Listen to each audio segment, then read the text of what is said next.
Welcome to বিধান academy. আসন্ন primary ইন্টারভিউতে ডক্টর শ্যামাপ্রসাদ মুখোপাধ্যায় থেকে অনেক প্রশ্ন আসতে পারে। যেমন ডক্টর শ্যামাপ্রসাদ মুখোপাধ্যায়ের স্মৃতিপক্ষ বলতে কি বোঝো, এর চালু হওয়ার দিনগুলো জিজ্ঞাসা করতে পারে বা সময়কাল। আচ্ছা, চলো এক এক করে দেখে নেই। পশ্চিমবঙ্গ সরকারের উচ্চশিক্ষা এবং স্কুল শিক্ষা দপ্তরের নির্দেশিকা অনুযায়ী 2026 সালে ডক্টর শ্যামাপ্রসাদ মুখোপাধ্যায়ের 125তম জন্মজয়ন্তী উপলক্ষে ডক্টর শ্যামাপ্রসাদ মুখোপাধ্যায়ের স্মৃতিপক্ষ চালু করা হয়েছে। তাহলে কততম জন্মজয়ন্তী ছিল এটা? 125তম জন্মজয়ন্তী ছিল। সময়কাল কি? স্মৃতিপক্ষের সময়কাল কি? প্রতি বছর 23শে জুন অর্থাৎ তার মৃত্যু দিবস থেকে 6ই জুলাই তার জন্মদিবস পর্যন্ত মোট 15 দিন এই পক্ষ পালন করা হয়, অর্থাৎ ডক্টর শ্যামাপ্রসাদ মুখোপাধ্যায়ের স্মৃতিপক্ষ পালন করা হয়। শিক্ষক হিসেবে বিদ্যালয় স্তরে অনুষ্ঠান সূচি কি কি করা যেতে পারে? একজন শিক্ষক হিসেবে তুমি কি কি ভাবে ডক্টর শ্যামাপ্রসাদ মুখোপাধ্যায়ের স্মৃতিপক্ষ পালন করবে?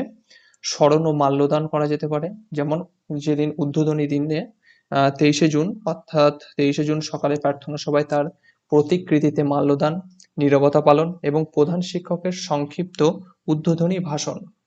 সাংস্কৃতিক প্রতিযোগিতা করা যেতে পারে। স্মৃতিপক্ষ চলাকালীন ছাত্রদের জন্য দেশাত্মবোধক গান, কবিতা আবৃত্তি এবং স্বাধীনতায় ও বাঙালি গঠনে শ্যামাপ্রসাদের ভূমিকা বিষয়ে প্রবন্ধ বা অঙ্কন প্রতিযোগিতা করা যেতে পারে। আচ্ছা, আলোচনা বিষয় বা তথ্যচিত্র প্রদর্শন করা যেতে পারে, যেমন কি স্কুলের একটি ক্লাসে তার জীবন ও কর্মের উপর একটি সংক্ষিপ্ত শিক্ষামূলক তথ্যচিত্র বা ডকুমেন্টারি প্রদর্শন ও শিক্ষামূলক আলোচনা। পরিবেশ সচেতনতা 6ই জুলাই যদি সমাপ্তির দিন কিভাবে শেষ করবে? 6ই জুলাই যদি ছুটির দিন না হয় তার আগের দিনে বিদ্যালয়ের স্বচ্ছ ভারত অভিযান বা বৃক্ষরোপণ কর্মসূচির মাধ্যমে এই পক্ষের সমাপ্তি ঘটানো। আচ্ছা, ছাত্রদের কাছে গুরুত্ব তুলে ধরার উপায় কি? কিভাবে বোঝাবে এই ডক্টর শ্যামাপ্রসাদ মুখোপাধ্যায়ের স্মৃতিপক্ষের গুরুত্ব? আচ্ছা, শিক্ষা অনুরাগী এবং তরুণতম উপাচার্য ছিলেন তিনি। ছাত্রদের বলতে হবে তিনি মাত্র 33 বছর বয়সে কলকাতা বিশ্ববিদ্যালয়ের সর্বকনিষ্ঠ উপাচার্য হয়েছিলেন। তার সময়েই বাংলা ভাষাকে ম্যাট্রিকুলেশন পরীক্ষার অন্যতম প্রধান বিষয় হিসেবে অন্তর্ভুক্ত করা হয়েছিল।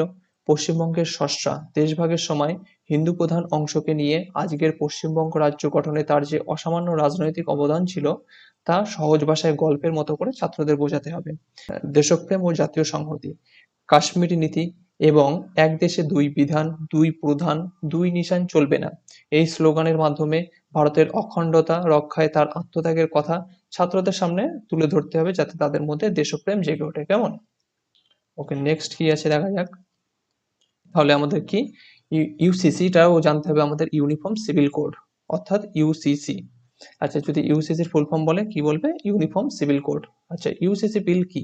অভিন্ন দেওয়ানি বিধি হলো বা ইউনিফর্ম সিভিল কোড হলো এমনই একটি আইন যা কার্যকর হলে দেশের সমস্ত নাগরিকের ধর্ম, জাতি, বর্ণ, লিঙ্গ নির্বিশেষে বিয়ে, বিবাহ বিচ্ছেদ, উত্তরাধিকার, দত্তক নেওয়ার মতো সামাজিক ও পারিবারিক বিষয়গুলিতে একটি মাত্র সাধারণ আইন প্রযোজ্য হবে, অর্থাৎ সবার ক্ষেত্রে একই আইন হবে। বর্তমানে ভারতের বিভিন্ন ধর্মের নিজস্ব পার্সোনাল ল রয়েছে, ইউসিসি এলে তা উঠে যাবে। ভারতের প্রথম রাজ্য, কোথায় এটা ইউসিসি লাগু হয়েছিল? ভারতের প্রথম রাজ্য হচ্ছে স্বাধীন ভারতের ইতিহাসে উত্তরাখণ্ড রাজ্যে প্রথম ইউসিসি চালু হয়েছিল, অর্থাৎ প্রথম রাজ্য হিসেবে উত্তরাখণ্ড আইনসভা বা বিধানসভায় বিল পাশ করে ইউনিফর্ম সিভিল কোড প্রথম চালু হয়েছে। উল্লেখ্য, গোয়াতে পর্তুগিজ আমল থেকে এটি সাধারণ দেওয়ানি আইন চালু আছে, তবে স্বাধীন ভারতে বিল পাশ করে উত্তরাখণ্ডই প্রথম। সংবিধানে কত নম্বর ধারায় রয়েছে ইউনিফর্ম সিভিল কোড? ভারতের সংবিধানের 4th অধ্যায়ের যেটা ডিপিএসপি নির্দেশমূলক নীতিতে 44 নম্বর ধারায় অর্থাৎ আর্টিকেল 44 অনুসারে রাষ্ট্র সারা ভারতে অভিন্ন দেওয়ানি অর্থাৎ ইউনিফর্ম সিভিল কোড লাগু করার চেষ্টা করবে বলে উল্লেখ রয়েছে। আচ্ছা, সপক্ষে বা বিপক্ষে যদি আপনার মতামত জানতে চাই তাহলে কি বলবেন? ব্যক্তিগত মতামত হিসেবে বলতে পারেন, আমাদের মতো বৈচিত্র্যময় দেশে লিঙ্গ সাম্য প্রতিষ্ঠা এবং আইনি জটিলতা কমানোর জন্য একটি আধুনিক ও প্রগতিশীল অভিন্ন দেওয়ানি বিধির প্রয়োজন রয়েছে, তবে তা সব ধর্মের ভাবাবেগকে মর্যাদা দিয়ে ও ঐক্যমতের ভিত্তিতে হওয়া উচিত। প্রয়োজনীয়তার সপক্ষে যুক্তি দিতে হবে। যদি মনে করেন প্রয়োজনীয়তা আছে ইউনিফর্ম সিভিল কোড, তাহলে কি যুক্তি দিতে পারেন? হচ্ছে লিঙ্গ সাম্য এবং নারী অধিকার। বিভিন্ন ধর্মের পার্সোনাল ল তে নারীদের সম্পত্তির অধিকার বা বিবাহ বিচ্ছেদের ক্ষেত্রে কিছু বৈষম্য রয়েছে। ইউসিসি এলে সব ধর্মের মহিলারা সমান আইনি অধিকার পাবেন। জাতীয় সংহতি, সবার জন্য এক আইন থাকলে আমরা সবাই এক, এই জাতীয়তাবোধ মজবুত হয়। আইনি সরলীকরণ, বহু ধর্মের জটিল আইনের পরিবর্তে একটি সরল আইন থাকলে বিচার প্রক্রিয়া দ্রুত হবে। অর্থাৎ ভিন্ন ভিন্ন আইন না থাকলে যদি একটি আইনে সবাইকে একই আওতায় আনা যায় তাহলে কি বিচার প্রক্রিয়া খুব দ্রুত হবে। প্রয়োজনীয়তার বিপক্ষে যুক্তি, যদি আপনি মনে করেন প্রয়োজনীয়তা নেই তাহলে কি যুক্তি দেবেন? বৈচিত্র্যের উপর আঘাত, ভারতের মূল শক্তি বৈচিত্র্যের মধ্যে ঐক্য, জোর করে আইন চাপালে সংখ্যালঘু ও আদিবাসীদের নিজস্ব সংস্কৃতি ও ধর্মীয় স্বাধীনতায় হস্তক্ষেপ হতে পারে। অসন্তোষের আশঙ্কা হতে পারে, সর্বসম্মতি না নিয়ে এটি লাগু করলে সামাজিক সম্প্রীতি নষ্ট হতে পারে। আচ্ছা, সমাজ জীবনের কি প্রভাব পড়তে পারে ইউসিসি লাগু হলে? ভারতীয় সমাজে দীর্ঘমেয়াদী আরও আধুনিক ও ধর্মনিরপেক্ষ দিক এগোবে। নারীদের সামাজিক এবং অর্থনৈতিক নিরাপত্তা বাড়বে, তবে স্বল্প মেয়াদে বিভিন্ন সম্প্রদায়ের মধ্যে কিছুটা ভুল বোঝাবুঝি ও ক্ষোভের সৃষ্টি হতে পারে, তা আলোচনার মাধ্যমে মেটানো সম্ভব। তাহলে এটা ভালোভাবে পড়ে নিয়ে নিজের মতো করে আপনি উত্তর দেবেন। যদি আপনি সম্মুখে যুক্তি দিতে চান, প্রয়োজনীয়তা আছে তাহলে এটা বলতে পারেন, যদি প্রয়োজনীয়তা না থাকে তাহলে বিপক্ষের এই উত্তরগুলো দিতে পারেন। আচ্ছা চলুন নেক্সট কি আলোচনা করা যায়। ভারতের অর্থনীতি বা বাজেট কি? আচ্ছা, যদি বলে ভারতের অর্থনীতি বলতে কি বোঝেন? সহজ কথায় অর্থনীতি হলো এমন একটি বিজ্ঞান বা ব্যবস্থা যা আলোচনা করে কিভাবে সমাজ তার সীমিত সম্পদ যেমন টাকা, জমি, শ্রম ব্যবহার করে মানুষের সীমাহীন অভাব পূরণ করে, উৎপাদিত সামগ্রী বিভিন্ন মানুষের মধ্যে বন্টন করে। এটি উৎপাদন, ভোগ ও বন্টনের সামগ্রিক প্রক্রিয়া। তাহলে বাজেট কি?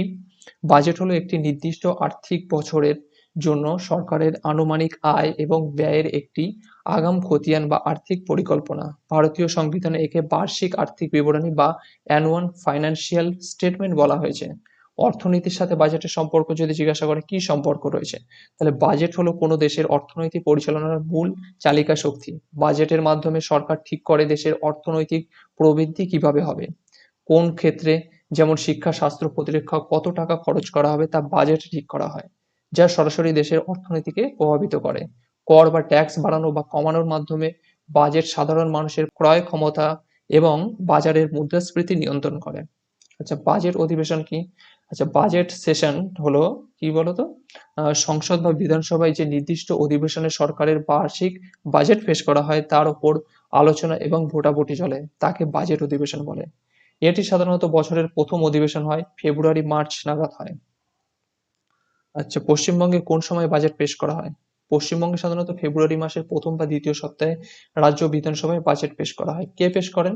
তাহলে রাজ্যের অর্থমন্ত্রী বিধানসভায় বাজেট পেশ করেন, অর্থাৎ ফাইন্যান্স মিনিস্টার। তাহলে বর্তমানে ফাইন্যান্স মিনিস্টার কে আছে পশ্চিমবঙ্গের? তোমরা সবাই কমেন্টে জানাবে। আর এই পিডিএফটা টেলিগ্রাম চ্যানেলে দিয়ে দেওয়া হবে। যারা নিতে ইচ্ছুক পিডিএফটা তারা টেলিগ্রাম চ্যানেলটা জয়েন করবে, ঠিক আছে? তাহলে পিডিএফটা পেয়ে যাবে।